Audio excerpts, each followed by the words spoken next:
ये हमारे घर में भी नए मेहमान है। वैसे मेरा असील का शौक है, लेकिन ये काली मुर्गियाँ अय्याम सेमानी है। तो तकरीबन 2 मुर्गियाँ 1 मुर्गा 25,000 का मिला है।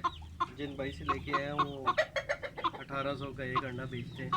और वैसे कीमत तो उन्होंने मुझे 45,000 का ही थी, लेकिन नेगोशिएशन करने के बाद ये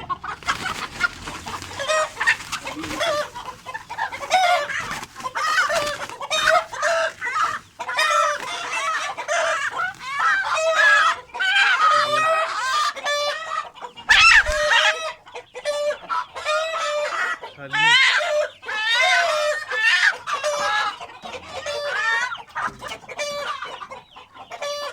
एक हो गई मुर्गी।